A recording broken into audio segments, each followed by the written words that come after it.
Salut, je suis Nicolas de Cerf et vous écoutez XX Minutes, le podcast.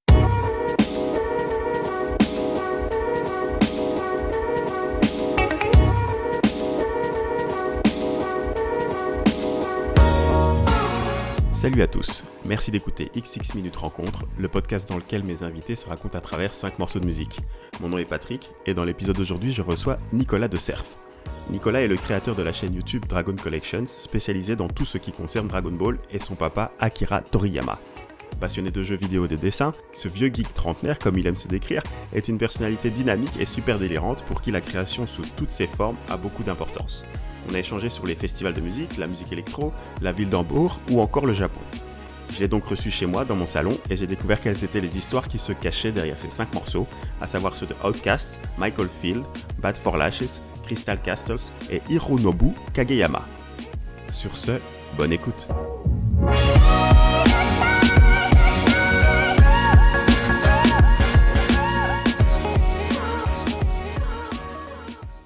Bonsoir Nico. Bonsoir Patrick. Ça me fait super plaisir de t'avoir dans cet épisode. Oui. Ça faisait un petit bout de temps que je désirais t'inviter dans mon petit podcast, pouvoir discuter avec toi, chercher à te connaître un peu plus, parce qu'on se connaît déjà depuis un petit bout de temps maintenant. Oui, tout à fait. Ouais. Du coup, je me suis dit, ok, C'est parti. Pourquoi pas Nico. C'est parti. L'avantage, c'est que j'ai pu venir à pied. Donc. Oui, tu n'habites pas loin. Non. On n'est pas loin l'un de l'autre. C'est pas voulu, mais c'est. Non, ce soir, je t'accueille chez moi avec des bières et des M&M's. C'est le minimum, le minimum syndical pour qu'on soit à l'aise. Est-ce que tu passeras dans la toilette pour aller donner des notes concernant l'accueil et le repas ? Bien sûr, je vais laisser une note, c'est évident. Mais jusque-là, ça se passe très bien, et donc pas de souci. Ouais, non, comme je dis, je suis super content de t'avoir dans l'épisode aujourd'hui. Ouais. Nous, on se connaît parce qu'on se connaît via au départ. Via ? Enfin, via tout court. Ouais. Ouais, pas via, mais via tout court. Via tout court. Ouais. J'ai travaillé avec ta compagne. Ouais, absolument. On a travaillé ensemble et par l'intermédiaire de justement de ta compagne, Ouais. En fait, c'est plutôt nos gonzesses qui se connaissent. Nous. Ouais, c'est vrai. Nous, on a juste été présentés comme ça, voilà. Ça, puis on trouvé sympa, et ouais, c'est vrai, c'était sympa. Et en fait, ouais, non mais c'est tout à fait vrai. Je crois qu'il a fallu 1 heure pour qu'on accroche. Ouais. Parce que bon, on est des mecs très sérieux, on n'aime pas les blagues et on n'aime pas déconner, donc Tout à fait. là on s'est entendu sur. Je crois que le sérieux est quelque chose qui nous caractérise. Le charisme aussi. Ouais, voilà, on est à fond dedans, quoi. Ouais. Non, mais voilà, cet épisode que je vais passer avec toi va me permettre d'en savoir un peu plus sur toi. Sur le côté musical, si j'ai cru. Le côté musical et peut-être ce qui se cache derrière, justement, les 5 morceaux que tu as sélectionnés. Ouais. Étant donné que je te connais sans vraiment te connaître, là, je vais en profiter pour poser toutes mes questions si j'en ai. Tout à fait. On va remonter dans ma jeunesse profonde. Ouais, on va remonter deep. Voilà, on va aller très loin. loin. Ça va être une psychanalyse en fait. Je me réjouis parce que j'ai plein de choses à... Tu vas ressortir d'ici en pleurant. Déjà, je suis arrivé en pleurant. Je pensais que c'était la pluie qui t'avait... Oui. Non, c'était triste. Donc voilà, je te remercie d'avoir fait l'exercice de trouver ces 5 morceaux. Et la première question qui me vient directement à l'esprit, c'est est-ce que ça a été facile pour toi ou pas ? Alors, ça a été facile, oui, parce que j'ai le très bon réflexe. En fait, j'ai une très mauvaise mémoire. Ok. Et j'ai le très bon réflexe de tout noter. Ah, c'est bien, ça aide. Voilà. Et bien, c'est pareil pour mes morceaux préférés. Parce que effectivement, je me suis rendu compte, comme tout le monde, qu'il y a des morceaux comme ça que t'entends une fois tous les 2 ans. Ouais. Et à chaque fois, celui-là, mais je l'adore ce morceau. Et puis, 2 jours après, t'as oublié que t'aimais bien ce morceau. Et c'est 2 ans après que tu vas redécouvrir. Et j'ai pris l'habitude de noter mes morceaux préférés de manière globale, tous ceux dont j'ai réussi à me rappeler. Et la vraie difficulté dans ton exercice, ça a été de retrouver mes notes. Parce que c'est bien beau de noter des trucs, mais il faudrait noter où tu as mis les trucs. Ouais, voilà, tu vois, c'est un peu ça le concept. C'est le next level, ça. Voilà, et donc, heureusement que ma femme est concentrée, et j'ai retrouvé un livre de naissance de mon fils, dans lequel on avait noté les choses qu'on aimait et tout ça, et j'avais pris toute une page rien que pour noter mes morceaux préférés. Excellent, donc c'était... Donc, ouais. C'était écrit quelque part, quoi. C'était écrit quelque part. Tous ces morceaux que tu as là, que tu vas présenter, dont on va parler, eh ben, ils étaient notés quelque part, avec d'autres, et j'ai fait une sélection au milieu de tout ça. Et la sélection n'a pas été difficile parce que je me suis simplement dit, prenons des morceaux qui sont pas dans le même registre. Ok, Voilà, ouais. j'ai pas pris 2 morceaux de techno allemande, hein, parce que j'adore la techno. Non, Techno-allemande. je les connais, mais voilà, c'est pas des morceaux très différents pour que ce soit intéressant.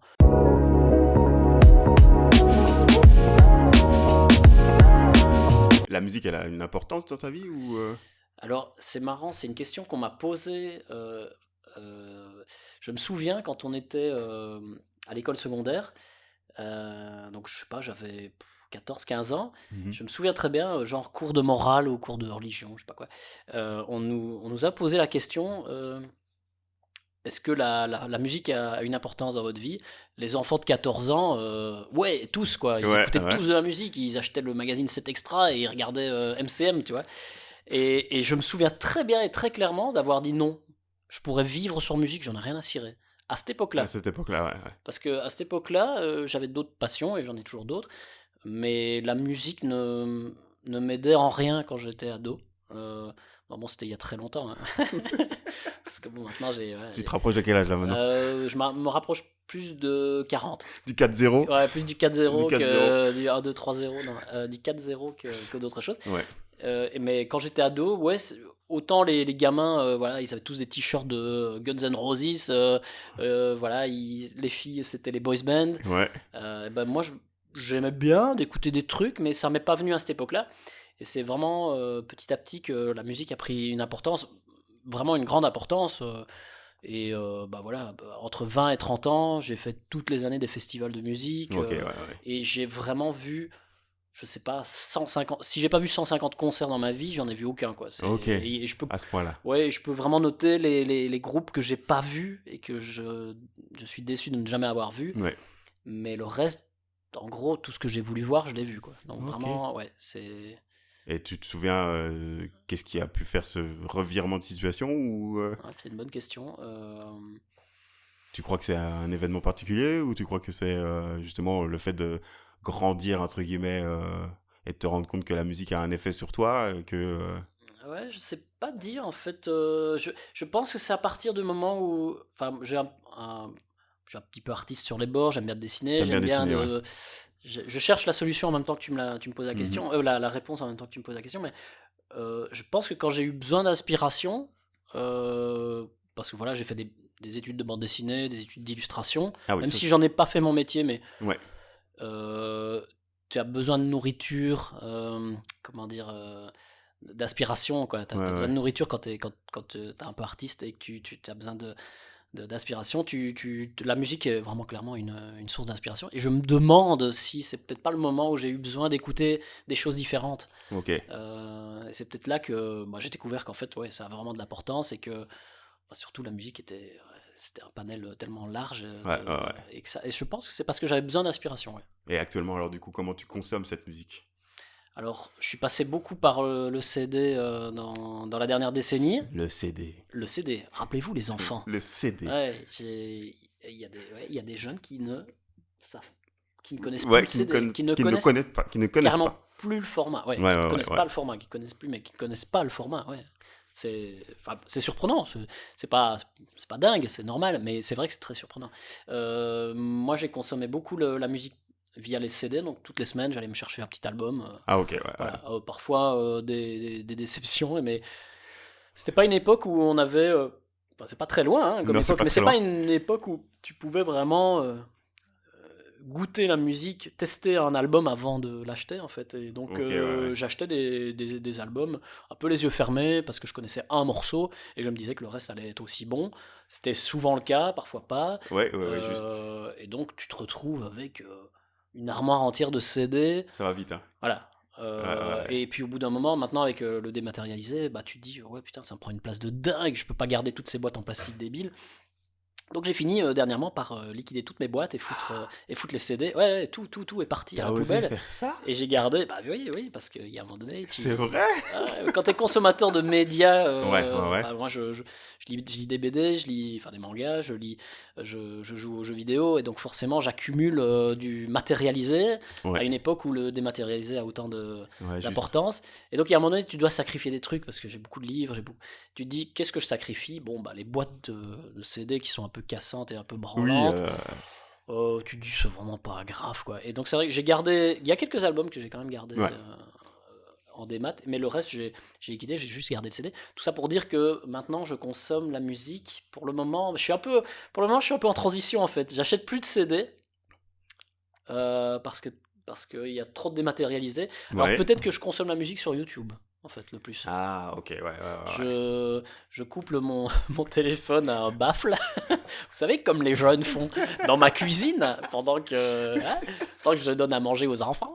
Et pendant cela, j'écoute de la musique, je mets un clip sur YouTube, et comme ça, je passe d'une à l'autre. Voilà, c'est un peu comme ça que je consomme le plus.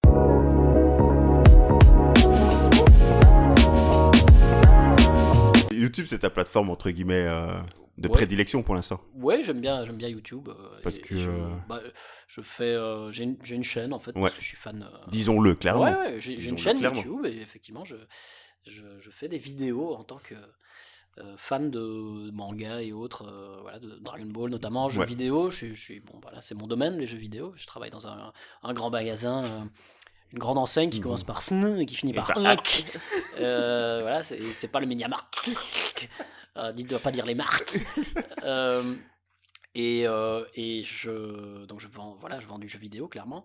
Et puis c'est mon domaine, j'ai toujours travaillé dans le domaine, et j'ai une chaîne qui parle de Dragon Ball, de jeux vidéo, etc. Donc je suis un vieux geek.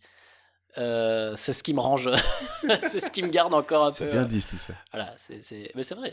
Donc je suis un grand gamin, et donc je suis resté dans ce domaine. Et qu'est-ce que je voulais dire? Bon, tu nous parlais de ta chaîne. Ouais, et donc que- c'est de la manière, en tout cas, Ouais. moi je suis très YouTube, voilà. Mais tu as parlé de anime, de manga. Oui. Tu as donc une grosse relation avec le Japon. Oui. L'histoire est intéressante parce que, en fait, j'ai découvert les jeux vidéo, donc moi je suis presque 40, enfin, allez, je suis un vieux trentenaire, on va dire. Ouais. J'ai découvert les jeux vidéo avec les premières consoles, enfin, pas les premières consoles, mais ma première console, c'était la NES, la Nintendo, la toute Ouais. première Nintendo. Donc c'est, allez, 86, 88. Moi j'ai découvert ça en 88. Et j'ai demandé à mon père, tiens, ce truc là qu'on voit, ça vient de quel pays? Parce que je voulais savoir qui avait créé ces trucs. Ouais. J'étais déjà un petit peu dans la création, ça m'intéressait vraiment au-delà du fait de jouer, je voulais savoir comment ça avait été créé. C'était déjà une passion, sans que je le sache. Bon, bref. Et mon père m'a dit, très intelligent de sa part, il m'a dit, oh, c'est la Chine. Mais vraiment, hein, il m'a dit, ah, c'est les Chinois qui font ça. Ils copient ce que les Américains font, il faut toujours les Chinois. C'est la vérité. Donc pendant un an, moi, tu sais, il faut toujours croire son père. Oui, tu sais, ouais. c'est la figure paternelle. C'est quelque chose. J'ai dit ah ouais, et j'ai commencé à m'intéresser à la Chine. C'était pas inintéressant, mais enfin c'était pas du tout le sujet qui. Tu vois ça. Bon, j'ai découvert très vite. J'ai pris tous les livres qu'on avait. J'étais à la bibliothèque et tout. J'avais 9 ans, et je lisais des livres sur la Chine et tout ça. Je me suis rendu compte que les Chinois avaient absolument inventé mais que dalle au niveau des consoles, des jeux vidéo. Ils en étaient nulle part. Et donc c'est par moi-même que j'ai découvert que c'était des Japonais. Donc j'ai découvert que le Japon c'était autre chose que la Chine. Et petit à petit je me suis intéressé à la chose. Puis j'ai continué à jouer, Nintendo, Super Nintendo, bon voilà, tout trentenaire a connu, hein, même si maintenant beaucoup ont arrêté de jouer, Mhm. jouent sans doute avec leurs enfants maintenant ou pas. Et j'ai continué à m'y intéresser, et je me suis rendu compte que voilà, le Japon, via le Club Dorothée, tout ce qu'on a connu aussi, je me suis dit, putain, mais au niveau création, créativité, ces gens sont dingues, effectivement. Et quand j'ai commencé mes études supérieures de bande dessinée, illustration, etc., à Liège, à Saint-Luc, eh bien, j'ai rencontré un gars qui était tout aussi accro au Japon que moi. Et après 2 mois, on s'est tout de suite entendu. On s'est dit, oh, bah, on a des économies, on part. à partir de maintenant, on décide, on économise, et dans 6 mois, on part tous les deux. Ok. Donc on se connaissait depuis très peu. Maintenant, c'est clairement mon meilleur pote, c'est le parrain de mon fils, Ok. Kenny, et on est partis tous les deux, en se connaissant depuis très peu de temps, hein, finalement. Et on est partis tous les deux à 18 ans, 19 ans, au Japon, à Tokyo. On s'est fait le petit... Ah, j'avais envoyé une lettre à l'office du tourisme, À l'ambassade. à l'ambassade japonaise. Ouais. À cette époque-là, ils envoyaient une enveloppe énorme avec des prospectus et j'ai tout. Voilà. Et on est parti au Japon. On a eu la chance, via un correspondant à moi, mais c'est vraiment du bol, d'aller dans les studios de la Shueisha. Et la studio de la Shueisha, il faut quand même savoir, pour les gens qui ne connaissent pas spécialement les mangas et l'animation, il faut savoir que les studios de la Shueisha, c'est un peu les studios c'est un peu l'éditeur, les Dupuis, Ouais, ok. c'est eux qui font les magazines où est paru Dragon Ball, les Chevaliers du Zodiac, etc. Ouais.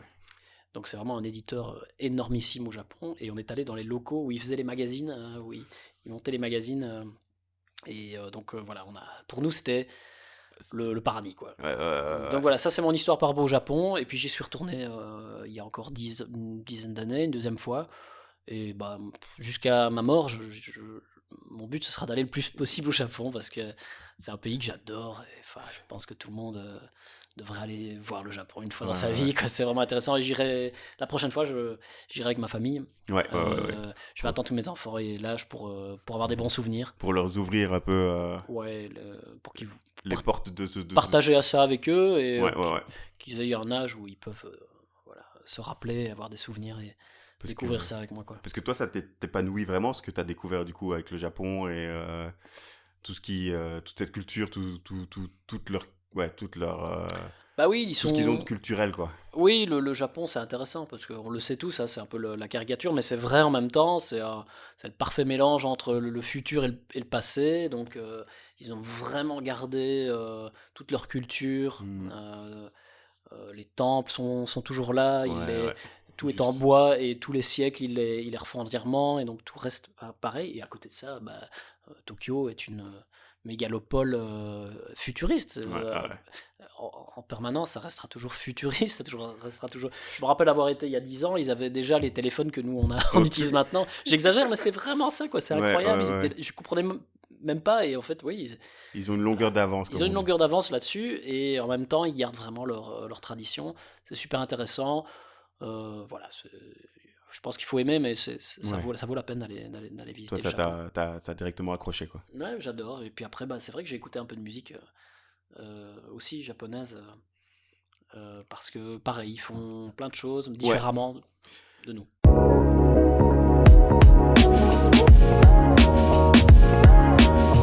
Ça te dérange pas si on commence tout de suite ? Bon, je pense qu'à un moment donné, on peut y aller, quoi. On va écouter un premier extrait de ta sélection. Ouais. Qui est un morceau d'Outcast qui date de 2003, si je me trompe pas, ouais, c'est ça. Le numéro 5. Outcast avec Eya. On écoute tout de suite. On vient d'écouter un extrait de Eya du groupe Outcast en 2003. Attends, je reprends mon souffle. Tu as bougé ton booty. Ah oui, je reprends mon souffle, j'ai dansé. Oh là là, apparemment... J'ai qu'une seule question qui arrive là maintenant, mais c'est pourquoi tu l'as choisi ? Pourquoi celui-là ? Alors, je sais pourquoi. C'est parce que c'est un des morceaux qui me fait le plus danser, en fait. J'ai pu le voir, ça. Ouais, il y a tout ce qui me fait danser dans ce morceau. Mais alors, il y a plein de raisons. Il y a... Je sais pas, je vais pas le faire dans l'ordre, mais il y a le clip. Ouais. Il y a une esthétique dans le clip, il y a tout qui est vert. Moi, je me souviens, j'ai vu le clip la première fois, je me suis dit, c'est quoi ce truc ? Je sais pas, il y avait de l'énergie. Ouais. Il y a... C'est complètement surjoué dans le clip. Enfin, tout le monde connaît le clip de Eya. Enfin, j'ai commencé par un morceau que tout le monde connaît. Je le mettrai en note. De toute façon, le clip a un lien vers le clip. Oui, si vous êtes d'une autre génération, que vous l'avez pas vu à l'époque. Mais non, mais c'est vrai, et que vous l'avez pas vu à l'époque, il faut voir le clip aussi, parce que c'est vrai que il a vraiment une vraie esthétique. Il y a une histoire à ce clip. Moi, je trouve ce clip parfait. Chaque fois que j'écoute Eya, c'est encore une fois sur YouTube, parce que je veux voir le clip. Et puis je sais pas, il me fait danser, le gars, ils ont tous la même gueule. André 3000, c'est André 3000 qui joue lui-même plusieurs personnages je trouve ça absolument énorme. Le clip, exactement. Et ils ont chacun une personnalité différente. Moi, je suis vraiment plié quand je regarde ce clip. et les filles dansent et tout le monde a envie de. Voilà. Au-delà de ça, Outkast, Ouais. je ne pourrais pas te citer un autre morceau d'Outkast. Ce n'est absolument pas du tout ma culture musicale. J'avoue que c'est ce que ce qui m'a surpris quand j'ai vu ta sélection là, et je me suis dit, oh, Nico, Outkast, il n'y a pas de lien. Non, rien. Il n'y en a aucun. Il y en a aucun, sauf qu'ils ont réussi à faire un morceau qui me fait vraiment danser. Ouais. Et je pense que la plupart des autres morceaux d'Outkast ne me feraient Te pas. laisse indifférent, quoi. Je pense, oui. Je m'y suis même pas intéressé. C'est le morceau en lui-même que j'adore. Mais alors j'ai quand même une histoire par rapport à ce morceau. Je l'ai toujours adoré et je ne me suis jamais vraiment posé la question de qui était Outkast à cette époque. Hein. Donc j'ai rien écouté, j'ai pas acheté l'album ou quoi que ce soit, hein, du tout. Et un jour, entre mes 20 et mes 30 ans, j'ai fait énormément de festivals de musique. Oui. Beaucoup. Et et un jour, on va, je crois que c'était en Hollande, dans un festival de musique en Hollande. Il y avait quelques groupes qu'on voulait voir, notamment Dave Grohl. Le Pink Pop. Ouais, je crois que c'était le Pink Pop, le ouais, Pink bien Pop vu. Et c'était Festival. il y a une dizaine d'années. Et bon, je lis en travers, parce qu'à cette époque-là, on faisait 3-4 festivals par été. Voilà. Ouais. Et donc, tout était tellement concentré en peu de temps que je t'avoue que je ne retenais déjà pas la moitié de ce que j'avais vu.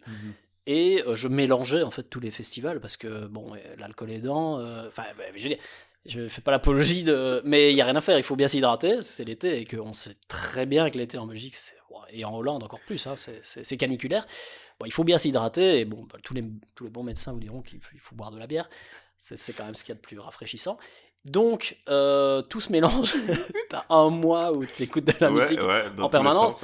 C'est extraordinaire, il faut absolument le faire une fois dans sa vie. Mais donc du coup, je pars avec les potes et je lis comment on dit ça, le listing l'affiche quoi. L'affiche du festival en travers.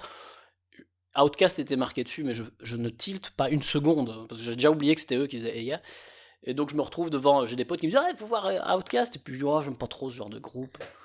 Mais bon, je vais le faire parce que j'avais pas vraiment d'autres groupes à voir en même temps, parce qu'évidemment faut toujours faire des choix. Ouais, faut faire des choix dans un festival. Et bon, parfois tu rates des trucs parce que tu dois absolument aller voir avec les potes, et c'est déchirant quoi. Bref, je me retrouve devant Outkast, et à un moment donné, j'entends le début de Eya. Ouais, de Eya quoi. 1, 2, 3, 4. Je fais oh putain, oh qu'est-ce qui se passe, oh my body's ready. Et je me suis levé comme un taré, j'ai jeté ma bière, je me suis à moitié à poil et j'ai commencé à danser parce que c'était mon morceau quoi. C'est mon morceau, putain, c'est mon morceau, vous m'aviez même pas dit. Donc ce morceau a cet effet là sur toi. Ouais. Ouais, t'as vu, je l'ai vu juste là pendant qu'on écoutait le morceau, effectivement, ouais. Et puis tu t'es levé, shake it, et j'ai mon bouti qui shake, quoi, voilà. Est-ce que t'as d'autres morceaux qui te font cet effet-là ou... Eh bien, la suite, dans la suite. Non, j'ai pas vraiment mis d'autres morceaux dans ce genre-là. Non, mais... oui, il y a sans doute d'autres morceaux. Il y a Intergalactic des Beastie Boys. Ouais. Intergalactic. À un moment donné, c'était mon morceau. J'ai créé la chorégraphie. Il y a tous les cafés du Carré à Liège me bookaient tous les vendredis pour que j'aille danser. Et maintenant, le show tant attendu. Intergalactic. Et c'était parti. Les gens me connaissaient pour ce morceau. Voilà, il y a d'autres morceaux, mais principalement, ouais. Est-ce que la musique, du coup, a parfois cet effet sur toi, c'est-à-dire qu'il te prend et tu ne comprends pas pourquoi et ça monte quoi. J'aimais bien, je vais pas dire j'aime bien danser parce que pour l'instant ma vie de père à la maison sans babysitter, je danse pas des masses pour le moment. Ouais. Mais oui, j'adore danser, j'ai toujours adoré danser et donc du coup c'est ce qui fait que j'allais en festival aussi hein. Pour moi un concert, quand on me dit va à un concert, pour moi, un concert, c'est debout, quoi, tu vois. Okay. Un concert où on me dit, j'ai acheté des places assises pour machin. Ouais. Bah ouais, tu vas y aller tout seul, quoi. Parce que pour moi, la musique, c'est danser. Ok. Même si, voilà, j'ai toujours dansé. C'est la manière dont tu vis la musique, en tout cas. Ouais, il faut que je bouge. Faut que ça bouge, quoi. Oui. Et donc, c'est vrai que pendant tout un moment, j'aimais la musique électronique, mais il fallait que ça me fasse danser. Il fallait que ça soit... Ouais, et en festival, je suis debout toute la journée... Enfin, j'étais, mais je ne désespère pas. Hein, je pense que c'est pas fini. Je pense que je vais avoir une période où je vais devoir avoir la permission de minuit de ma femme pour aller pour retourner en festival, parce que c'est quand même une expérience extraordinaire. Un festival, tu es pendant 4 jours ou 3 jours, ça dépend, dans un... T'es dans un monde à part. Ouais. Il y a plus... À part la musique, il n'y a pas de loi. La loi, c'est la musique, Ouais. c'est de s'amuser, c'est de faire la fête en communion avec les autres. Ça paraît complètement bateau ce que je raconte, mais c'est vraiment ça, C'est le- quoi. Tu ne vis que pour ça pendant 4 jours, avec des gens qui ne vivent que pour Ouais. ça pendant 4 jours, et qui s'en foutent de dormir. Et voilà, vraiment une expérience. Les festivals de musique, c'est vraiment quelque chose que je trouve extraordinaire. Et on a énormément de chance en plus en En Belgique. Belgique, ouais. C'est complètement incroyable qu'un petit pays comme ça ait une Autant. concentration de Ouais. festivals de qualité. Ouais. Parce que c'est pas Joe le rigolo qui organise les trucs, hein, c'est vraiment Ouais. du sérieux. Donc vraiment, il faut en profiter. On a des belles affiches et chaque festival a en plus son type de musique Ouais. rock, électro, et puis il me semble que les Ardentes sont devenues un peu Hip-hop. R&B, hip-hop, Ouais, etc. ouais. C'est moins mon truc, mais bon, c'est C'est quoi ton truc? c'est quoi mon truc Même pas un type de musique, mais plutôt, voilà. Bah, si, voilà, ça a évolué vraiment avec les années, mais en gros, j'ai commencé rock, j'étais très rock. À l'époque, j'aimais bien Limp Bizkit, Linkin Park, enfin, Ouais. c'était rock, voilà. Et rock, il y a des gens qui Ce vont me dire, mélange, c'est du rock, espèce d'imbécile, c'est pas du rock, c'est de la merde. Ce mélange de rock, mais qui Qui tournait un tourne peu vers électro. le- Ouais. Et du coup, bah, j'ai tourné électro, et donc de 20 à 35 ans, j'ai écouté beaucoup d'électro, jusqu'à écouter des trucs comme... merde, ça va pas me revenir. Enfin, des trucs vraiment électro, pas toujours audibles, mais Ouais. il y a quelques morceaux, enfin, il y a au moins un morceau plus électro Oui, dedans. qui va clairement définir un peu ce que j'aimais Ouais. bien. Mais l'électro, c'est large, hein, et là, pour le moment, je redécouvre des... Parce que je ne l'ai pas dans ma sélection, donc je vais en parler maintenant, mais je redécouvre de l'électro des années 70 via mon collègue qui travaille à la FN et qui finit par Hack, Ouais. le spécialiste musique, parce que je travaille avec lui, et qui me fait découvrir, parce qu'il est d'une autre génération, Ouais. pour être poli, et il me fait découvrir de l'électro, enfin de la musique électronique des années 70, et j'aime beaucoup. Pourquoi? Parce que cette musique des années 70 électronique, elle utilise des sons un peu primitifs qui me font énormément penser aux sons qu'on retrouve dans les musiques de jeux vidéo des années 80. Donc Ok. je retrouve en fait, oui, vraiment pas les instruments, mais tu vois ce que je veux dire, la Ouais, technologie musicale ouais. des jeux vidéo. Et donc j'adore ce que je découvre en musique électronique des années 70. Bah, tu parles pas de Kraftwerk ou des choses comme ça. C'est bien Bah, avant, même. c'est genre Ouais. Kraftwerk, hein, mais il y a toutes sortes de... j'ai découvert Tangerine Dream, Ok. qui en fait est Ouais. fameux apparemment, mais je ne le connaissais pas du tout. J'ai découvert ça il y a un an grâce à mon collègue, et j'ai acheté tous les albums. Là, par contre, j'ai acheté les albums physiques Ouais. parce que je voulais voilà, avoir une trace physique dans mes armoires, dans mes tiroirs de ces albums-là. Est-ce qu'en général, t'es ouvert à la découverte?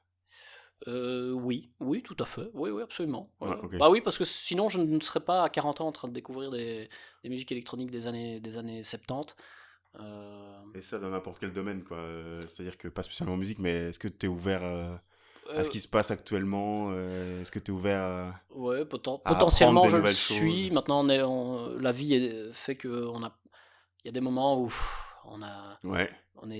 on veut rester dans les choses qu'on connaît parce que ça nous rassure, et qu'on n'a pas la force Ouais, je comprends. d'aller vers des nouvelles choses. Ouais. Mais encore une fois, et ça me revient tout le temps, comme je suis créatif et que je continue à dessiner, je crée des vidéos, je fais des choses, je crée des choses, j'ai besoin de ça.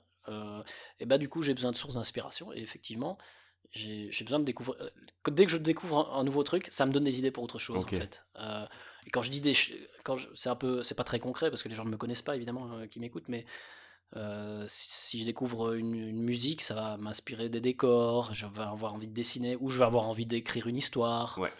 Comme j'ai des enfants jeunes, pour le moment, bah, de temps en temps, il y a une histoire pour enfants qui me... Ça va pas être ça va peut-être pas se concrétiser, mais je vais avoir une histoire qui me vient, je la note, Ok, ouais. je vais peut-être la foutre dans une farde, et ça va peut-être plus jamais ressortir, ou bien dans 2 ans, j'en ferai peut-être quelque chose, je sais pas. Mais j'ai besoin de créer, et donc, effectivement, la musique, il n'y a rien à faire. La musique, comme autre chose, c'est de la nourriture pour ta créativité, quoi. Ouais, je le répète, mais c'est comme ça que je procède. Ok. Je suis content d'apprendre ça. n'est-ce pas? Je suis vraiment content d'apprendre ça parce que, de savoir que déjà de un, tu restes inspiré, tu cherches souvent à être inspiré. Ouais, c'est Euh, l'avantage de tous des métiers artistiques, même je travaille, c'est pas un métier, mais de tout ce qui est création artistique, c'est que je pense que ça se fait de 5 ans à 99 ans. ouais, ça ne s'arrête pas, quoi. Enfin, du moins, Voilà, c'est pas un métier où tu as besoin de t'as besoin de ta tête, t'as pas besoin de ton corps, donc je pense que tu as des artistes qui continuent à être des artistes jusqu'à leur mort parce que ce n'est que création, etc. Donc c'est quelque chose que tu peux faire jusqu'à la fin de tes jours. Et je pense que c'est un besoin que j'aurai aussi jusqu'à la fin de mes jours, c'est de créer des trucs. Bon, même si c'est que pour moi, et en général c'est que pour moi, mais ça me fait plaisir. C'est une chance. ouais, C'est une chance. Tout le monde n'a pas ce besoin de créer ou n'a pas connu la création. voilà, ouais. Et encore une fois, quand je dis création, parce que c'est un peu abstrait, c'est dessiner, voilà, c'est mettre sur papier quelque chose qui C'est te sort pouvoir, de la tête, voilà, en fait, tout simplement. pouvoir, c'est une manière de s'exprimer Voilà, ouais. par Et ça là. peut être de la musique. Ouais. J'ai pas ce don, par contre.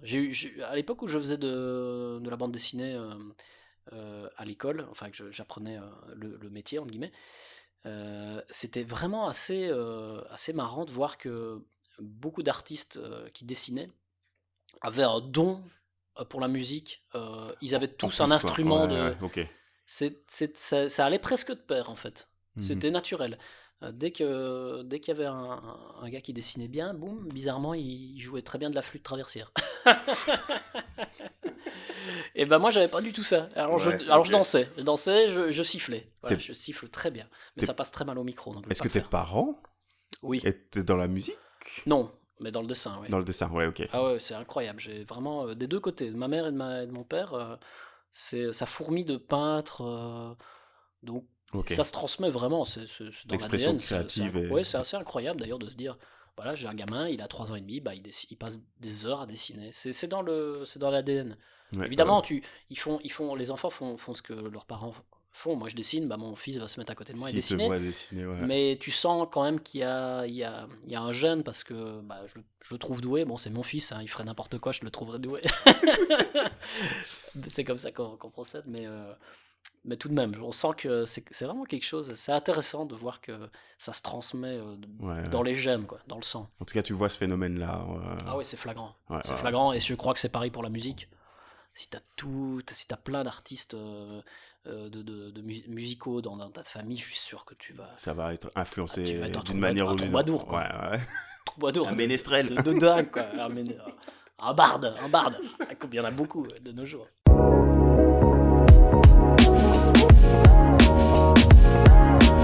Nous allons passer au deuxième morceau ouais de ta sélection. Du Ah, coup. je l'aime celui-là. Moi, il m'a fait très très très plaisir. Encore surpris. Est-ce que tu connaissais? Oui, je connaissais le morceau, mais je ne connaissais pas le titre. Et du coup, à ce moment-là, j'ai été « Oh, mais ouais, mais oui !» Je vais je vous révèle le titre. C'est le morceau « Two Friends » de Mike Oldfield, qui date de 1984. On écoute un été tout de suite et après on en parle. Voilà, on vient d'écouter Mike Oldfield avec son Two Friends, qui date de 1984. Ouais. Tu étais très jeune. J'étais très jeune. Est-ce que c'est à ce moment-là que tu as entendu ce Eh ben, morceau-là? très sincèrement, je pense que oui. Je Ah. pense que j'avais 4 ou 5 ans. Ouais. Et c'est une chanson que ma mère, je pense, adorait. Ouais. Et elle le sifflait en permanence. Ah ouais? Ma mère aimait bien de chanter, de siffler, bon, voilà, comme toutes les mamans. Et quand t'es gamin, évidemment, t'es une éponge. Et je pense que tout ce qu'elle sifflait de manière compulsive, parce qu'elle sifflait de manière compulsive jusqu'à ce que je lui dise « Hey, ça va, arrête, c'est bon, ça fait 20 fois que j'entends... Non, je vais fuguer. Mais t'as 5 ans, tu sais que tu peux pas vivre tout seul, machin. Je m'en fous, je me barre. » Et ben, ce morceau-là, ça me dérangeait pas quand elle le sifflait. Ouais. Et donc, je pense qu'il m'est resté vraiment inconsciemment dans la tête. Et je pense qu'au fur et à mesure, je l'ai réentendu à la radio de temps en temps, comme ça, Ouais, juste, ouais. jusqu'à il y a, je sais pas, 5-6 ans, où je me suis dit, ouais, non, mais en fait, à chaque fois que j'entends ce morceau, ça me fait quelque chose, mais vraiment de profond, et il faut que je retienne cette fois-ci. Et donc, à chaque fois, c'était... je crois que la fois où je l'ai retenu et où je l'ai noté, j'étais sur l'autoroute, je l'ai entendu. Je me suis mis sur le bas-côté où j'étais me foutre sur une aire d'autoroute et j'ai dit bon, je prends de quoi noter. J'attends la fin de la musique et ce de présentateur radio a intérêt à dire le nom, quoi. Et j'étais prêt, tu vois. Et il a dit c'était Michael Field to France. J'ai noté, YouTube, bam, direct. Le clip, le truc, il n'y a pas de clip, hein, mais on les voit chanter en live. en live en 84, quoi. Ouais. Et ce morceau, j'ai toujours adoré. Alors, il y a quand même des raisons, je pense, autres que ma mère le sifflait. C'est ce côté un peu écossais, breton dans les sonorités. Je pense que j'ai toujours adhéré. Limite, je vais dire ce côté médiéval, parce que c'est presque ça, mais c'est ça que j'aime bien dans ce morceau. En fait, c'est les instruments, la voix de la chanteuse, Maggie Riley. un tout petit peu. J'ai toujours aimé un peu les chansons un peu désespérées, comme ça, faire des voix un peu plaintives, pas tristes, mais un petit peu, voilà. Avec de la mélancolie. Ouais, un peu de mélancolie. C'est difficile à expliquer, évidemment, et à exprimer, mais c'est vraiment le type de chanson que j'aime bien. Et je pense que ça se. Moi, j'ai fait beaucoup de jeux de rôle, du jeu de rôle papier, hein, pas jeux vidéo, mais du jeu de rôle Donjons et Dragons. Ok, Voilà. Avec des cartes et des jeux de plateau. Ouais, quoi. jeux de plateau. Tout cet imaginaire, en fait, fantasy, maintenant, ça se rapporte. Enfin, on pense à Game of Thrones et des trucs comme ça. À l'époque, on pensait à Lord of the Ring, le Seigneur des Anneaux. Le Seigneur des Anneaux, ouais. Moi, c'était mon univers quand j'avais 15 ans, quoi. Ouais. J'étais dans une école à Stavelot, j'étais dans une école de village. Je crois que c'était la plus petite école, c'est une Athénée, c'était la plus petite école de Wallonie. Et vraiment, il y avait, je crois qu'il y avait 200 élèves. Et donc, et moi, je faisais du jeu de rôle au milieu de tout ça. Donc, c'était un peu en décalage. Mais j'ai réussi à imposer mes fantaisies. Et donc, j'ai jamais été ridicule, on se foutait pas de ma gueule parce que c'est l'espèce de taré geek qui fait du jeu de rôle. Non, j'ai réussi à avoir des gens qui faisaient du jeu de rôle avec moi à cette époque-là. Et ces sonorités un peu écossaises, un peu. Je suppose il y a de la cornemuse, je sais pas quoi, j'y connais pas grand-chose. Ça me parle beaucoup en fait. Auberge médiévale, tout ça. Voilà, j'adore. Je pense que c'est une des raisons. Est-ce que tu te souviendrais d'autres morceaux musicaux que tes parents qui ont été transmis entre guillemets indirectement par tes parents? Je pourrais pas les citer parce que du coup c'était déjà un gros exercice pour moi d'arriver à retrouver ce morceau. Il y a un bon bout de temps, j'ai réussi à retrouver ce morceau, à noter le nom et à m'en rappeler. Donc oui, il y a énormément de choses qui m'ont marqué. Tu sens qu'il y a tes parents quand même avec la musique. Ouais, ma mère aimait bien de chanter et de siffler, donc effectivement, je pense que c'est important finalement s'il y a des parents qui nous écoutent, des jeunes parents. Dites-vous que tous les trucs qu'on écoute quand le gamin a 3, 4, 5, 6 ans, ça crée une culture musicale. Hein.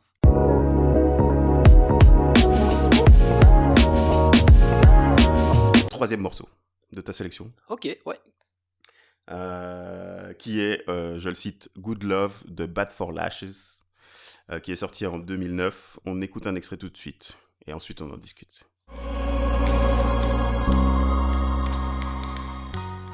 Voilà, on était en 2009 avec Good Love du groupe Bad for Lashes.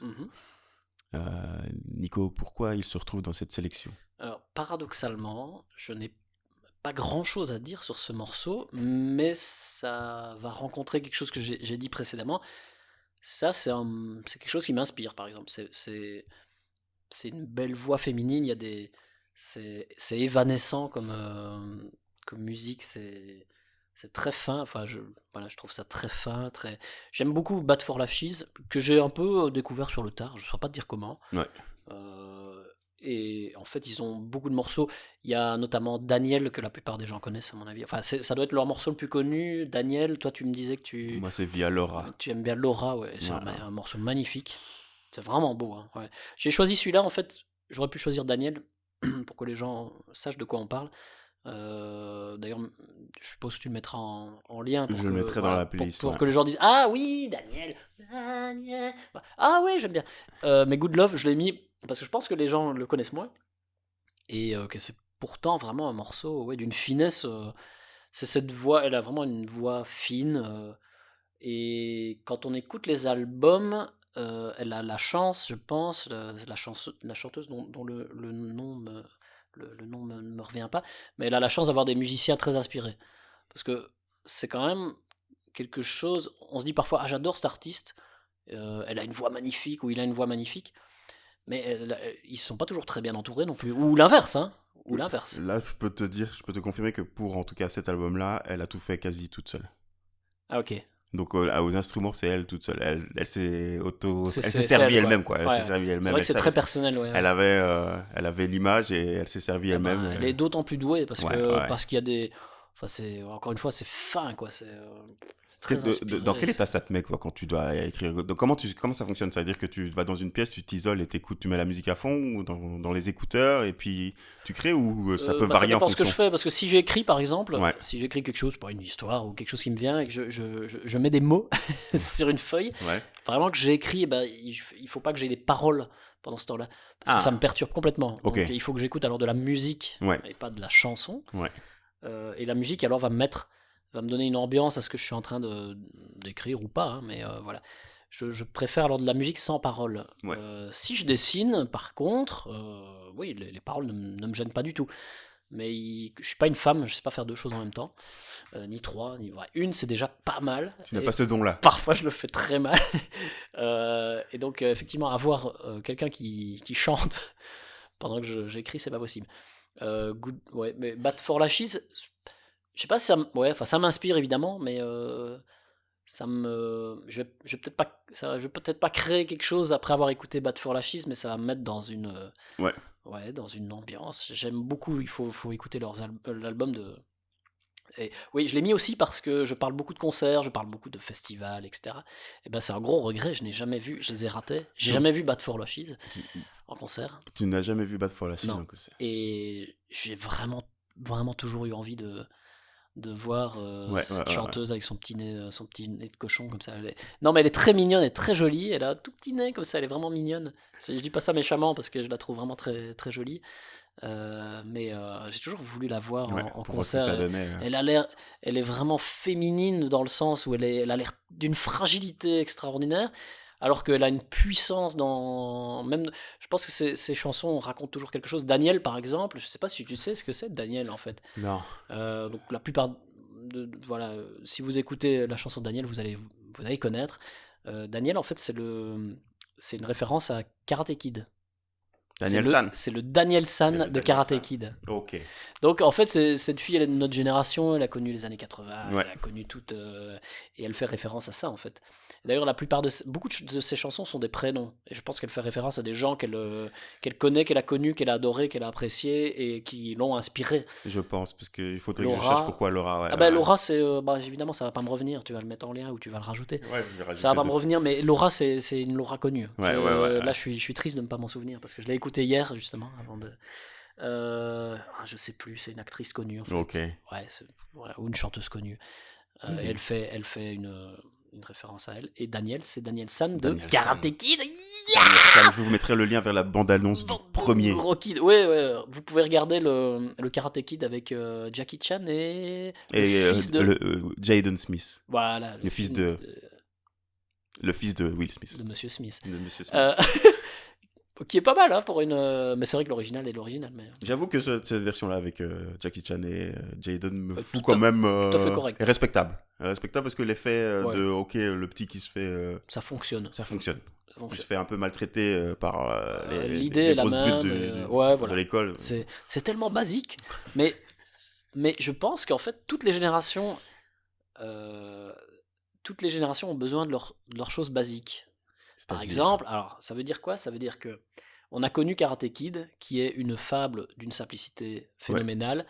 Un bon petit et le garçon se fait maltraiter, il apprend les arts martiaux avec un maître chinois qui lui apprend des choses basiques de la vie, Mhm. et grâce à ça, il défend son honneur, l'honneur de sa maman, et point à la ligne. Ouais. Et il fait la fierté de son maître. C'est super simple, c'est plein de choses positives. Il existe Karate Kid, c'est notre génération qui l'avons connu. Ça nous a, enfin, il y a des gens que ça a fort, enfin, il y a des gens qui sont. Ça a eu une influence. Ouais. Ah ouais, c'est clair, c'est des choses qui ont une influence. Ça a impacté. Je trouve que chaque génération a besoin de ces clichés en fait, Parfois on dit oh c'est un remake de quelque chose qui... Ouais mais c'est un remake pour une nouvelle génération qui va Ok. connaître le même... par exemple, je sais pas moi, toutes les histoires de vampires, des Ouais. histoires de... ouais pareil, de chevaliers, de machin, tout ça. Chaque génération a besoin de ça parce que c'est des clichés qui fonctionnent. Alors encore une fois, on se dit oh on a vu 1000 fois. Nous on a vu 1000 fois ces choses-là, mais la Celle nouvelle qui arrive, génération ouais. a besoin de voir ces choses qui fonctionnent. Tu vois ce que je veux dire? Bon, Ouais. Bah, c'est un peu cyclique, quoi. voilà, C'est-à-dire c'est que cyclique et donc il faut qu'il y ait des remakes de choses. les codes sont les mêmes, mais simplement la forme peut-être va changer. Et du Voilà, coup, ça a le message va quand même évolué, passer. Ouais. mais le message Ouais.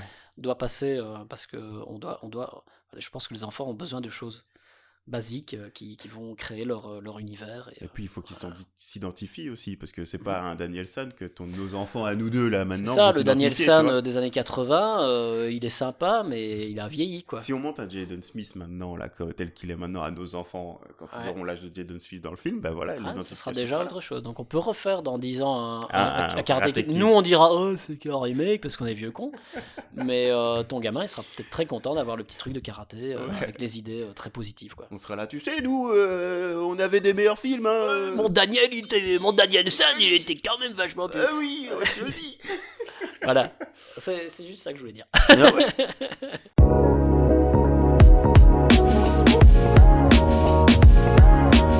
Allez, pour la route, un quatrième morceau. Bien sûr. Et celui-là, on va quand même un peu plus taper, quand même.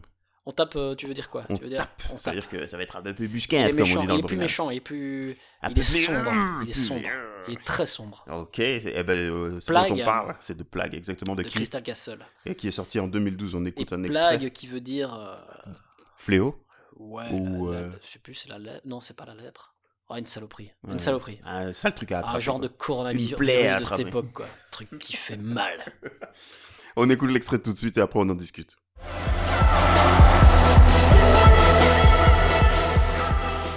Crystal Castles avec Plague qui veut dire La peste, hein, et non pas le coronavirus. et non le fléau comme je l'ai dit. On est en 2012 pour ce morceau. Ouais. Pourquoi il est là? Pourquoi il est là? Alors, pour plusieurs raisons. Bon, déjà, Crystal Castles, j'aurais pu, franchement, j'aurais pu en mettre 10, enfin, à ce niveau-là, quoi. Bon, Plague, c'est peut-être mon préféré, mais c'est très... ouais. J'adore ce qu'ils font. Et aussi parce qu'il fallait un représentant de musique électronique dans mon top 5, parce que je pense que c'est ce que j'ai écouté le plus, hors dans ce que vous avez écouté jusque-là. Dans ce qu'on a écouté jusque-là, il n'y a pas de morceau de musique électronique. C'est le premier, ouais. Voilà, donc Et le seul. j'ai pas voulu mettre des trucs pop dansant électronique un peu à la con que j'adore, mais qui finalement serait peut-être un peu passé. J'aurais peut-être pas eu grand-chose à raconter. Alors que Crystal Castles, j'ai pas mal de choses à raconter sur le groupe. Je les ai découverts très tôt, je crois vraiment quand ils ont sorti leur premier album, et peut-être même avant qu'ils sortent le premier album. J'ai eu la chance bon, déjà, le nom Crystal Castles, il faut savoir que ça m'a parlé, parce que c'est le nom d'un jeu électronique de 1982 ou 3 sur Atari, une vieille daube de l'époque. Je sais pas, d'ailleurs, je ne sais pas pourquoi ils ont choisi ce jeu, parce que c'est vraiment un jeu obscur à l'époque, hein, personne ne connaît Crystal Castles, mais c'est un jeu vidéo. Ils ont juste rajouté un S à Castles. Donc voilà, déjà ça m'a parlé, et ça utilise beaucoup, encore une fois, ça utilise pas mal de sons, peut-être pas dans ce morceau là, hein, mais dans leurs premiers albums. Le premier album, ouais. Beaucoup de sons 8 bits, du chiptune, voilà, typiquement quelque chose que j'adore, parce que j'adore ce qu'on appelle le chiptune, ouais, c'est comme ça que ça s'appelle. C'est faire de la musique avec les sons 8 bits, en se formatant et en s'obligeant à ne pas dépasser le format 8 bits ou 16 bits de l'époque. Et moi, je te jure, j'ai des frissons quand j'entends du son 8 bits ou 16 bits. Quoi. C'est incompréhensible pour quelqu'un qui n'a pas vibré à l'époque ou qui n'a pas joué à l'époque. Mais moi, mais c'est incroyable l'effet que ça me fait. Quoi. Si j'étais musicien d'ailleurs, clairement, tu t'orienterais vers ce genre de... Je serais pas en train de faire du violoncelle ou de la flûte traversière. J'utiliserais un vieux synthé avec les sons les plus primitifs possibles. Mais parce que justement, et c'est pareil encore une fois en dessin et la peinture, quand tu as un format très, très carré, très restrictif, c'est ce qui permet aussi c'est un outil très très primitif, ça te permet de maîtriser cet outil et puis de jouer avec et d'arriver à des choses. Voilà. En fait, plus c'est ouvert et plus c'est difficile, plus tu as le choix, plus tu as de choix en fait dans la création et et c'est pour ça que quand on avait nos profs nous donnaient des exercices à l'école qui étaient très restrictifs parce que ça nous permettait vraiment de nous focaliser. Sinon, on serait partis tous dans tous les sens, quoi. Enfin, bon, bref. Et donc, tout ça pour dire que cette musique 8 bits me fait vibrer, et donc c'est comme ça que j'ai connu Crystal Castles. Alors, je les ai connus aussi en live. Ça devait être quelque chose. C'est ce qui m'a confirmé, ouais. J'ai travaillé pendant 7 ans en Allemagne, à Hambourg, dans la ville d'Hambourg, qui est très mésestimée et très peu connue, mais qui est une ville absolument magnifique, qui est au nord de l'Allemagne, près du Danemark, près de la frontière du Danemark. Et c'est vraiment une ville absolument magnifique. J'ai travaillé pas mal de temps là-bas, dans le monde de l'édition de guides de jeux vidéo. Donc, quand je disais que j'ai toujours travaillé dans le jeu vidéo, c'est le cas, effectivement. Et il y avait un festival, c'est un port, Hambourg. Ouais. Et il y a une rue qui s'appelle la Reeperbahn, qui est une rue très connue, parce que c'est un peu le carré à Liège. C'est vraiment là où les marins, à l'époque, allaient se divertir. Et c'est resté, effectivement, un lieu de divertissement incroyable. Alors, tu as un sex shop, une salle de concert, un paquis, un night shop, un bordel, un sex shop, voilà. Les bases. C'est les bases. Et c'est comme ça. Et le monde de la musique dans cet endroit est extraordinaire. Parce que les Allemands, tu me dis... Schlag. Ouais, mais quand t'entends un bon truc musical, un peu électronique, il y a toujours un Allemand qui est... derrière. Ils sont aux manettes. Ils sont bons, quoi. Ils sont bons. Hein, ils sont très très bons. Ils font des trucs extraordinaires.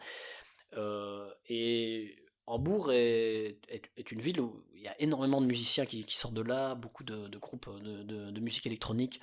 Quand tu te renseignes, tu vois que ils viennent d'Hambourg ou Berlin. C'est souvent le cas. Berlin parce que c'est Berlin, mais Hambourg très souvent aussi. C'est une ville. Tous les médias allemands sont là, par exemple. Ouais, ok. Et donc moi je travaillais là. Je partais en mission entre guillemets pendant 2-3 mois pour travailler sur un guide de jeux vidéo. Je sais pas, un guide comme le guide de Final Fantasy pour ceux qui connaissent. Ça reprenait tous les... C'était des livres qui expliquaient 100% d'un jeu, qui sortaient en même temps qu'un jeu. Donc on travaillait sur le guide avant que le jeu ne sorte. Par exemple, Final Fantasy, eh bien, il sortait à une telle date. On travaillait sur le jeu, sur le guide en amont, et on le sortait comme un produit marketing du jeu. J'étais tout seul là-bas, je connaissais pas bien l'allemand, donc... mais les Allemands parlent très bien anglais, surtout à Hambourg. Et donc, je me fondais un peu dans... Le samedi, quand je savais pas quoi faire, je sortais à la Reeperbahn. Et c'était vraiment le paradis, quoi. T'allais pas voir les... Ah, j'allais pas voir les... Non, mais, j'aurais pu. Mais par contre, c'était vraiment... Et il y avait le Reeperbahn Festival. Et souvent, je tombais à ce moment-là. Chaque année, le Reeperbahn Festival, c'était quoi ? C'était cette fameuse grande rue de sortie qui était... Toutes les salles de concert étaient ouvertes. Tu payais un ticket et tu pouvais aller dans toutes les salles de concert.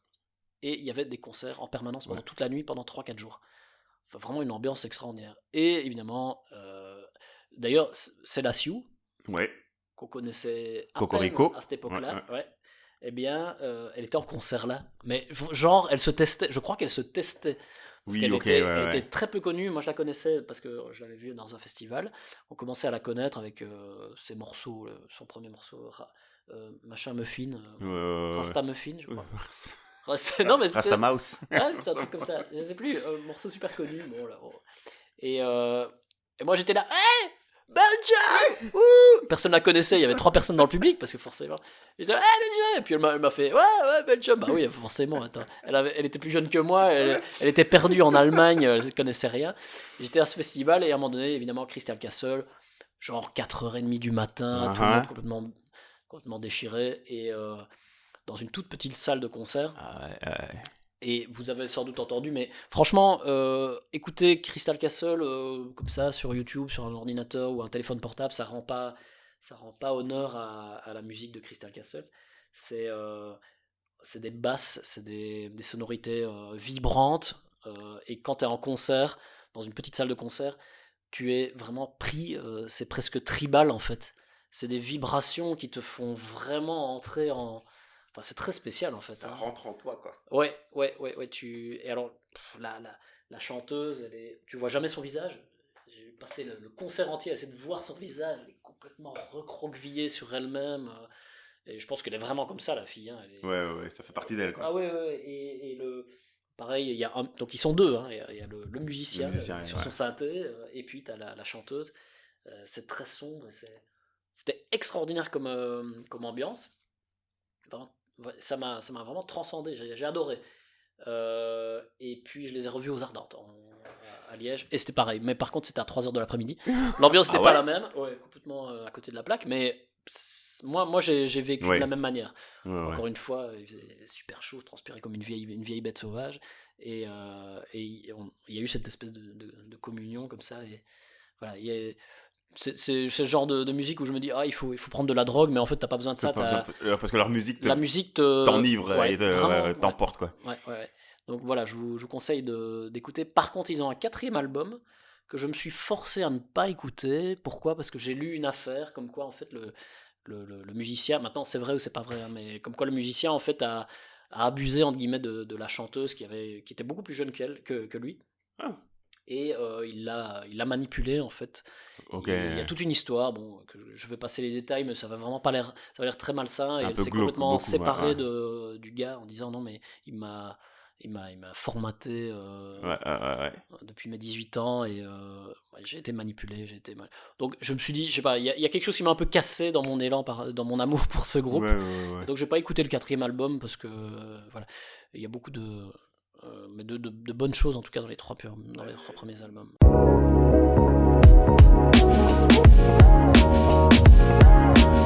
On va passer au numéro 1. Là je te laisse le plaisir de l'introduire. Eh bien, donc comme je suis quand même un gros geek, et qu'on revient au tout début de la vidéo si vous vous souvenez, j'ai une chaîne YouTube où je parle de manga, de jeux vidéo et d'animé, mais avant tout je suis fan de Dragon Ball. Et tout le monde connaît Dragon Ball, on n'a pas le droit de rire. On ne peut pas ne pas connaître. On ne peut pas rire de ça parce que on adore Dragon Ball, et ça continue, et les enfants de 10 ans adorent Dragon Ball, et les enfants des enfants de 10 ans adoreront Dragon Ball. C'est normal, c'est la base. Et donc... C'est quoi ce morceau que tu nous as choisi en 5e ? Le morceau de Hironobu Kageyama. Tout à fait. Qui est en fait le chanteur de quasiment tous les génériques japonais. Hein, donc, en fait, c'est le Bernard Minet. Merci. Au moins, tu vois, je suis pas passé pour un con. Parce que tu l'as dit en même temps que moi, donc on a divisé par 2 la connerie.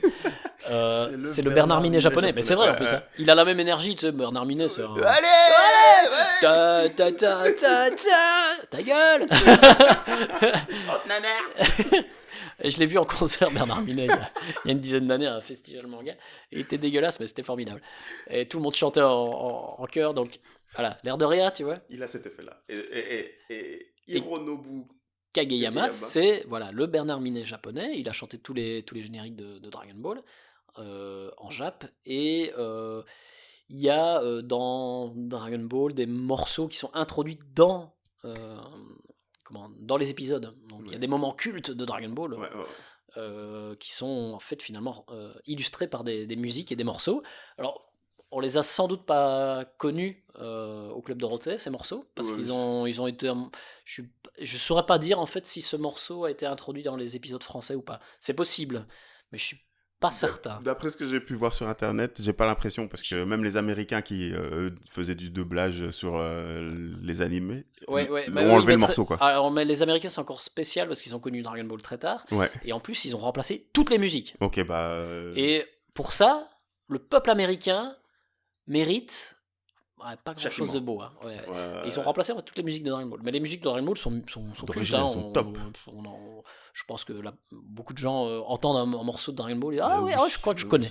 Et ce morceau-là, en fait, c'est le moment où Sangohan, le fils du héros, Sangoku, se combat Cell, le grand méchant, et il se transforme pour la première fois en Super Saiyajin 2. Et ce morceau est mythique parce qu'il pleure, il a des larmes, Et moi, quand j'entends ce morceau, j'ai des frissons, mais à chaque fois, comme un gamin. Alors, ouais, on va peut-être l'écouter, puis je raconterai une anecdote par rapport à ça. Mais ouais, on va d'abord l'écouter. Donc, mais par contre, le titre, tu sais. Ouais, alors le début, je sais plus, mais c'est Tamashi no Tamashi. Voilà, c'est ça. J'ai vu que c'était. Attends, je vais te dire ce que j'ai trouvé. C'est Unmei no Ti. Ouais. Tamashi, Tamashi. Tai Tamashi, ouais. Ouais, voilà. Donc, et puis c'est un morceau. C'est pas un générique. Non, ouais. C'est un morceau qui est dans les épisodes. Et on l'écoute tout de suite.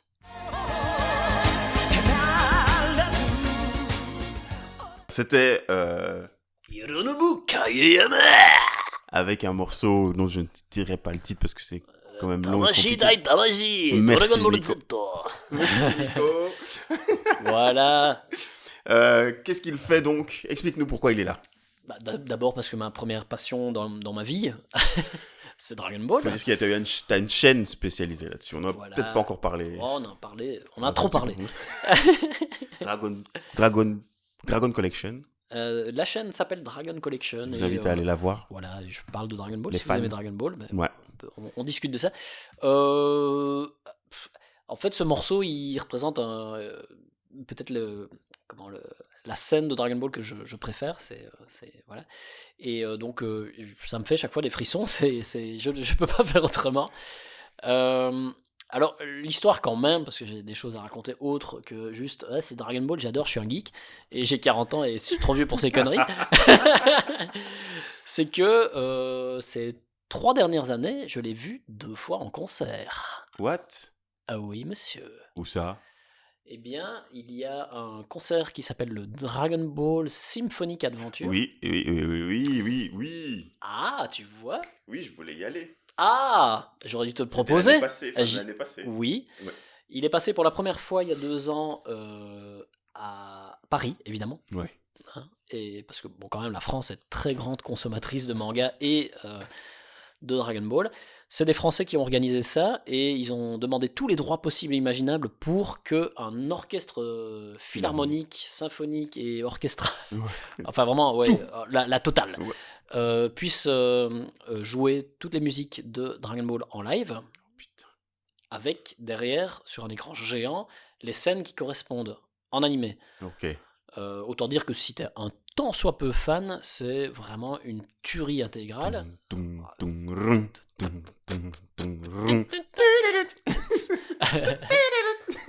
Voilà, c'est obligatoire. Et la scène était, enfin le concert était plein évidemment. D'ailleurs ils l'ont fait 2 fois à Paris parce que c'était. Donc je suis allé évidemment, moi c'était obligatoire. C'était pas loin en plus. Ouais, bah non forcément. Donc je suis allé avec 2-3 potes. Et Hironobu Kageyama était invité et chantait les openings, donc les génériques de début et de fin. Il les chantait tous sur scène avec l'orchestre, et donc notamment celle-là évidemment. Et alors ils sont repassés à Bruxelles. Et forcément, rebelote. Encore plus proche. Tous mes potes qui avaient été voir à Paris ont dit on va le revoir, c'est pas possible autrement. Et donc voilà, pas de regret. C'était terrible. Et là, pour le moment, ils font la même tournée aux États-Unis, en Amérique du Sud, parce qu'il faut savoir que les Américains, les Latinos, ils sont totalement fans de manga aussi. Et Dragon Ball, c'est une religion là-bas. Ok, ils sont gros consommateurs, quoi. Ouais. Nous, on connaît tous, mais là-bas, c'est une religion.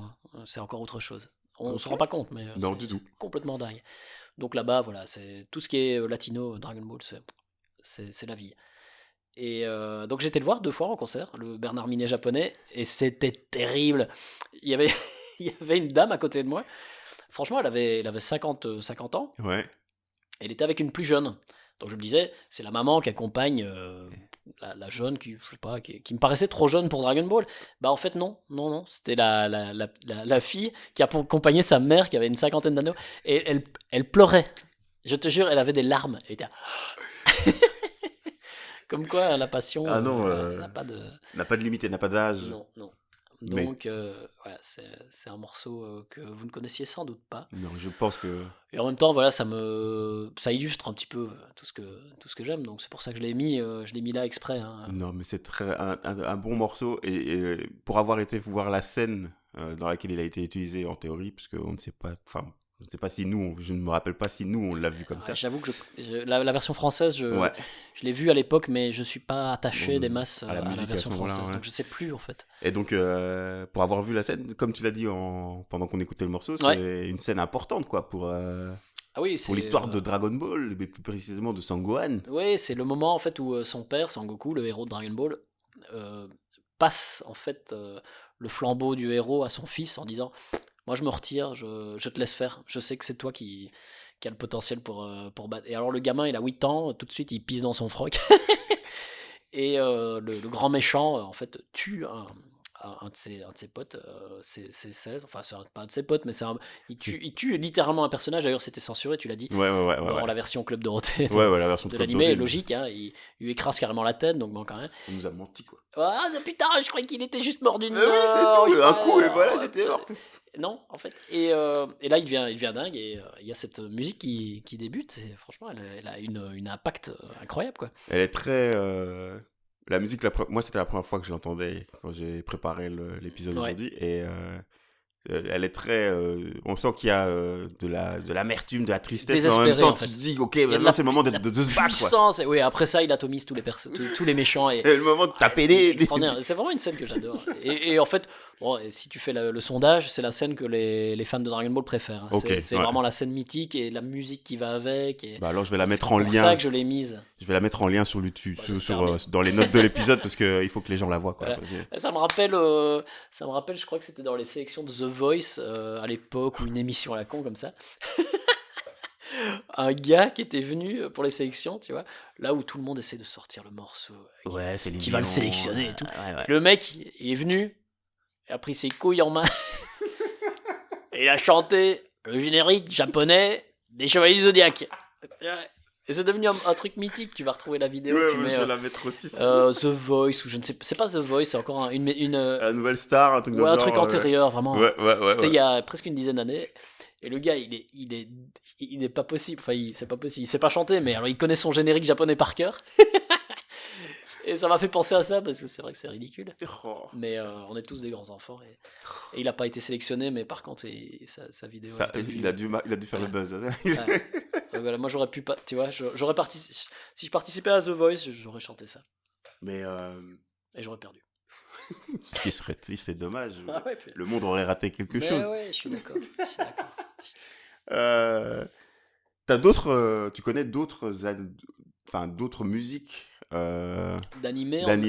Pendant un moment, c'est parce que maintenant je suis resté sur ma nostalgie de Dragon Ball. Et je ne consomme plus beaucoup d'animés. Tu les lis plus que tu ne les regardes. Je lis, et puis Netflix aussi propose des chouettes séries maintenant. Juste. Enfin, je dis pas qu'il n'y a pas d'autres moyens. Non, mais ça me permet de me relancer un petit peu sur certaines séries que j'aurais ratées. Et qui sont très intéressantes, mais à l'époque, quand j'avais 20 ans, tout ce qui sortait en français, j'achetais, je consommais, parce qu'en plus je ne téléchargeais rien. Bah oui, voilà, justement, comment tu te fournissais? J'achetais tout. Mais en import ou Non, tout ce qui sortait en sous-titré ou en traduit français, c'était dans les années, c'était entre 95 et 2000, c'était encore raisonnable parce qu'il y avait une petite production tellement niche, une sélection de très bons animés et de très bons mangas, et tu pouvais te permettre d'acheter tout en fait. Enfin, j'achetais tout. Et puis à un moment donné, ça a explosé quoi. Dans les années 2000, ça a explosé littéralement. On a passé un peu l'idée que les japonaiseries, voilà, on a passé, et là maintenant c'est incroyable. Dans le magasin où je travaille, la eh bien, le rayon manga et le rayon, peut-être pas animé, mais le rayon manga, c'est vraiment, ça se vend. Ouais. Les jeunes maintenant consomment énormément de mangas, ce qui est très bien, je trouve.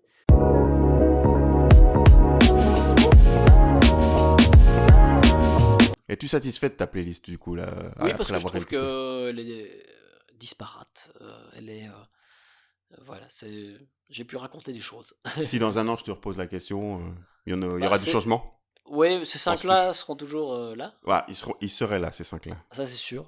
C'est pas quelque chose. Voilà, il y en a aucun qui est un coup de cœur de cette année. Quoi. Okay, tu l'as bien vu, c'est des choses qui. Donc, voilà, maintenant, je peux en rajouter à l'infini, évidemment. Il il y a beaucoup de choses que je pourrais redire, donc je peux revenir dans un an, ouais, sans problème. Alors, une dernière question que je pose à tous mes invités avant de les laisser partir et vaquer à leurs occupations.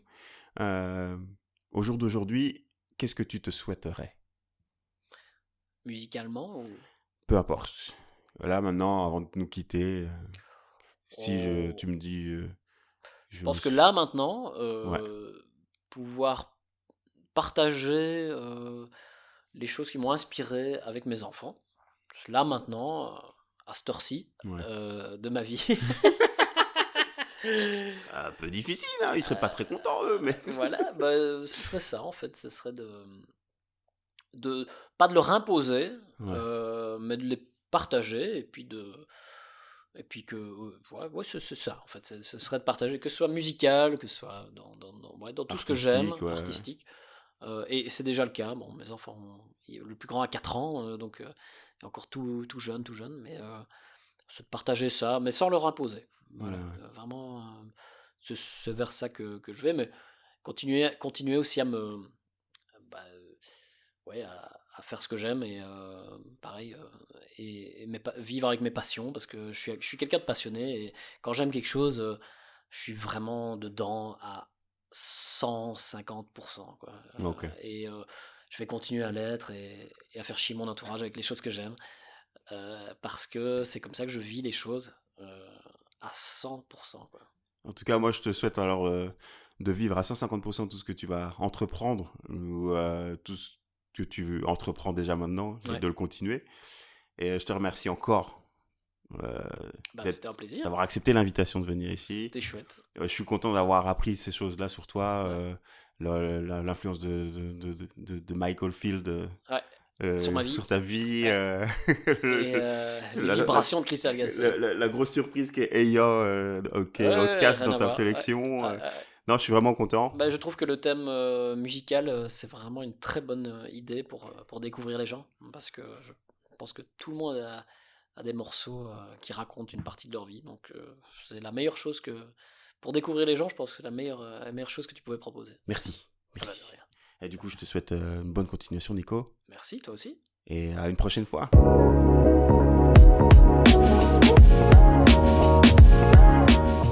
J'espère que vous avez apprécié ma conversation avec Nicolas. Je vous invite à le suivre sur YouTube, Facebook ou encore sur Twitter. Et je vous rappelle que les 5 morceaux de Nicolas sont à retrouver en intégralité dans la playlist musicale que je lui ai consacrée, disponible sur Spotify et sur YouTube. Et si vous aimez mes épisodes, je vous invite à vous abonner, liker ou commenter XX Minutes Rencontre sur vos applis de podcast préférés, sur Facebook ou encore sur Instagram. Et les épisodes sont également disponibles sur YouTube. Abonnez-vous à la chaîne. Salut et au prochain épisode.